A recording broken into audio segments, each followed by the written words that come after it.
Hello बच्चों, स्वागत है आप सबका आपके अपने चैनल RNG के हब में। आज हम देखने वाले हैं एडगेट अभ्यास पुस्तिका गणित कक्षा 5 पाठ 11 क्षेत्रफल और घेरा। तो आज हम अपनी गणित की पाठ पुस्तक के पाठ 11 क्षेत्रफल और घेरा पर कार्य करेंगे। साथ ही कुछ और अभ्यास प्रश्न भी करेंगे। तो आइए अपन देखते हैं बच्चों, प्रश्न नंबर 1 देखते हैं। सही विकल्पों में से सही उत्तर चुनकर लिखिए और सामने दिए गए सही घेरे को भी भरिए। तो प्रश्न नंबर 1 है, वर्ग की एक भुजा 4 सेंटीमीटर है, वर्ग की परिमाप होगी। तो वर्ग की एक भुजा 4 सेंटीमीटर है तो वर्ग की परिमाप कितनी होगी? 16 सेंटीमीटर। तो आप सी पे लगाइए 16 सेंटीमीटर। प्रश्न नंबर 2, दी गई आकृतियों में से किस आकृति का क्षेत्रफल अधिक है? तो यहाँ पे 4 आकृति दी गई हैं, तो आप इसमें से बी पर घेरा लगाइए। प्रश्न नंबर 3, एक खेल के मैदान की लंबाई 200 मीटर तथा चौड़ाई 50 मीटर है। मैदान के चारों ओर तार की बाड़ लगाना है। मैदान का परिमाप होगा, कितना होगा बच्चों? 500 मीटर। बी राइट है, इसका राइट आंसर बी है। प्रश्न नंबर 4, 9 वर्ग सेंटीमीटर क्षेत्रफल वाले वर्ग की एक भुजा का मान क्या होगा?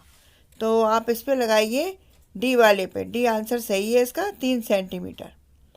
प्रश्न नंबर 5, एक चौकोर शतरंज बोर्ड का परिमाप 60 सेंटीमीटर है, उसका क्षेत्रफल कितना होगा? तो बच्चों आप इसका सी वाले पे आंसर पे राइट लगाइए, 225 वर्ग सेंटीमीटर। नीचे दिए गए प्रश्नों को हल कीजिए। प्रश्न नंबर 6 देखिए आप। उपरोक्त आकृति ए एवं बी में किस आकृति का घेरा बड़ा है, कितना ज़्यादा बड़ा है, और किस आकृति का क्षेत्रफल कम है और कितना कम है? तो आप इसको, मैंने ये सवाल कर दिया है, आप इसको देख लीजिए किस आकृति का घेरा बड़ा है, कितना ज़्यादा बड़ा है। जैसे इसमें वो पूरा होगा, क्वेश्चन समझाना पड़ेगा आपको। आयत का क्षेत्रफल बराबर लंबाई गुणित चौड़ाई और आयत का परिमाप बराबर 2 लंबाई प्लस चौड़ाई। ये इनके सूत्र हैं, इनके आधार पे अपन इनको निकाल लेंगे। तो इसका आंसर देख लीजिए आप। एक क्षेत्रफल 30 सेंटीमीटर और 3 सेंटीमीटर स्क्वायर कम है। प्रश्न नंबर 7 देखिए, निम्नांकित प्रश्नों के उत्तर दीजिए। एक वर्गाकार बगीचे की बाड़ की लंबाई 32 मीटर है, बगीचे की एक भुजा कितनी लंबी होगी? तो अपन को यहाँ पे निकालना है बच्चों, वर्ग की परिमाप बराबर 32 मीटर है, तो 4 इंटू भुजा बराबर 32 मीटर। तो आप 32 का 4 से भाग देंगे तो इसका आंसर आएगा 8 मीटर। और बा वाले में देखिए, 24 सेंटीमीटर लंबे पतले तार से एक आयत बनाया गया है। अगर आयत की चौड़ाई 5 सेंटीमीटर है तो उसकी लंबाई कितनी होगी? तो आयत का परिमाप बराबर 2 लंबाई धन चौड़ाई बराबर 24 मीटर। तो लंबाई इसकी 5 है, तो 24/2 बराबर 12 मीटर निकली। अब लंबाई में 12 में से 5 को घटा देंगे तो 7 सेंटीमीटर उसकी लंबाई निकल आएगी बच्चों। तो उसकी लंबाई 7 सेंटीमीटर होगी। अब प्रश्न नंबर 8 देखिए। डेविड अपने कमरे के फर्श पर वर्गाकार टाइलें लगवाना चाहता है। टाइल की लंबाई 20 सेंटीमीटर है, कमरे की लंबाई 200 सेंटीमीटर तथा चौड़ाई 160 सेंटीमीटर है। तो उसे कितनी टाइलों की ज़रूरत पड़ेगी? तो बच्चों यहाँ पे मैंने सवाल पूरे कर दिए हैं, लेकिन मैं आपको इस बुक में समझा नहीं सकती हूँ अच्छे से, इसलिए आप इसको उतार सकते हैं, अपने टीचर से समझ सकते हैं। फिर भी आप देख लीजिए, टाइल्स का क्षेत्रफल बराबर 20 इंटू 20 तो हो गया 400 सेंटीमीटर स्क्वायर, और कमरे का क्षेत्रफल 200 इंटू 160 बराबर 32,000 सेंटीमीटर स्क्वायर। तो टाइल्स को कितनी आवश्यकता है? 32,000 बटा 400। 400 का आपने भाग दे दिया तो ये आंसर निकल आया इसका 80 टाइल्स। ठीक है बच्चों। अब प्रश्न नंबर 9, एक वर्गाकार शतरंज बोर्ड का क्षेत्रफल 400 वर्ग सेंटीमीटर है, तो इसका परिमाप ज्ञात कीजिए। तो भुजा इंटू भुजा बराबर 400 सेंटीमीटर, भुजा बराबर 20 सेंटीमीटर, तो परिमाप बराबर 4 इंटू 20 बराबर 80 सेंटीमीटर हो जाएगा। अब 10वां प्रश्न देखिए, 100 मीटर लंबे तार से बने 40 मीटर गुणित 10 मीटर तथा 30 मीटर गुणित 20 मीटर माप के दो आयत दिए गए हैं। बताइए किस आयत का क्षेत्रफल अधिक होगा। तो बच्चों, पहले आयत का क्षेत्रफल 40 × 10 बराबर 400 मीटर स्क्वायर है और दूसरे आयत का क्षेत्रफल 30 × 20 बराबर 600 मीटर स्क्वायर फुट है। तो अपन को क्या करना है, 600 में से 400 को माइनस करना है, तो अपना निकल आएगा कि दूसरे आयत का क्षेत्रफल 200 मीटर बड़ा है। अब 11वां प्रश्न देखिए, 14 सेंटीमीटर लंबी एवं 9 सेंटीमीटर चौड़ी कार्ड का परिमाप एवं क्षेत्रफल ज्ञात कीजिए। तो परिमाप बराबर 2 लंबाई प्लस चौड़ाई होता है परिमाप बराबर।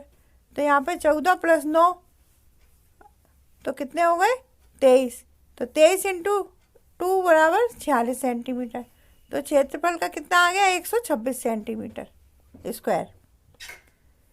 प्रश्न नंबर 12 देखिए, एक आयत जिसकी लंबाई 12 सेंटीमीटर एवं चौड़ाई 8 सेंटीमीटर है। इस आयत को पूरा ढकने के लिए 4 वर्ग सेंटीमीटर के कितने डाक टिकटों की ज़रूरत होगी। तो बच्चों आप लिखिए, आयत का क्षेत्रफल बराबर 12 × 8 = 96 सेंटीमीटर और डाक टिकटों की ज़रूरत कितनी होगी 96/4। 4 से अपन ने इसमें भाग दे दिया तो आ गया आपका 24 उत्तर। तो 24 टिकटों की आवश्यकता होगी। 13वां वाला प्रश्न देखते हैं अपन। एक वर्ग का परिमाप 24 सेंटीमीटर है और यदि वर्ग की भुजा को 2 सेंटीमीटर बढ़ा दिया जाए तो वर्ग का परिमाप कितना हो जाएगा। तो वर्ग का परिमाप बराबर 4 × भुजा बराबर 24/4 = 6 सेंटीमीटर। अब वर्ग की भुजा बराबर 6 सेंटीमीटर हो गई और नए वर्ग की भुजा होगी तो 6 + 2 बराबर 8 सेंटीमीटर। नए वर्ग का परिमाप बराबर 4 × 8 = दोनों का गुणा किया तो 32 सेंटीमीटर इसका आंसर निकल आएगा। प्रश्न नंबर 14 की तरफ देखते हैं। अब 4 वर्ग सेंटीमीटर का एक वर्ग बनाकर उसे ए नाम दे। पहले वर्ग से दुगने लंबाई का एक और वर्ग बनाए, इसे बी नाम दें। दोनों वर्ग ए एवं बी के आधार पर निम्नलिखित प्रश्नों के उत्तर दीजिए। तो बच्चों मैंने यहाँ पे बना लिया है और आप समझ लीजिए और इसको उतार लीजिए अच्छे से। और 15 वाला प्रश्न देखिए, अदिति, अंशु, आशु और आदि ने ग्रीटिंग कार्ड बनाए। नीचे दी गई कार्डों की तालिका को पूरा कीजिए। किसका कार्ड, अदिति, अंशु, आशु, आदि। लंबाई, चौड़ाई, परिमाप, क्षेत्रफल सब दिया है यहाँ पे कार्ड का। तो ये भी आप तालिका को देख के अच्छे से उतार सकते हैं। 16वां प्रश्न देखिए, सुबी के खेत की लंबाई 80 मीटर और चौड़ाई 60 मीटर है। शौर्य का खेत 300 वर्ग मीटर क्षेत्रफल का है। दोनों में से किसके खेत का क्षेत्रफल अधिक है। तो सुबी के खेत का क्षेत्रफल निकालो, पहले लंबाई गुणित चौड़ाई। तो अपन ने गुणा किया 80 और 60 का तो 4800 सेंटीमीटर स्क्वायर आ गया। और सुबी के खेत का क्षेत्रफल शौर्य के खेत के क्षेत्रफल से 4500 मीटर अधिक है। उसका गुणा 300 में, उसमें से 300 अपन ने माइनस कर दिए तो इसका आंसर निकल आया। ठीक है बच्चों, अब अपन आगे और चलते हैं। प्रश्न नंबर 17 देखिए आप। सालू का घर 16 मीटर लंबाई और 6 मीटर चौड़ाई में बना हुआ है और सुरेश का घर 12 मीटर लंबाई और 8 मीटर चौड़ाई में बना है। तो दोनों के घरों का क्षेत्रफल निकालिए। तो वही लंबाई गुणित चौड़ाई, दोनों का। साबू के घर का क्षेत्रफल अपन ने निकाला 96 मीटर स्क्वायर और सुरेश के घर का क्षेत्रफल निकाला तो वो भी 96 मीटर स्क्वायर आया। तो दोनों का क्षेत्रफल निकाल तो लिया लेकिन दोनों का घर का क्षेत्रफल बराबर है। अब 18वां प्रश्न देखिए। 12 मीटर लंबे और 2 मीटर चौड़े चादर में बराबर नाप के कुछ छापे लगाने से पूरे चादर में डिजाइन बन गई है। एक छापा 1 मीटर लंबा और 1 मीटर चौड़ा है। उस चादर में कितनी बार छापे लगाए गए होंगे। तो पूरे चादर पर छापे लगाने पर 12 × 2 बराबर 24 मीटर स्क्वायर। 1 × 1 मीटर के कुल छापे कितने लगे 24।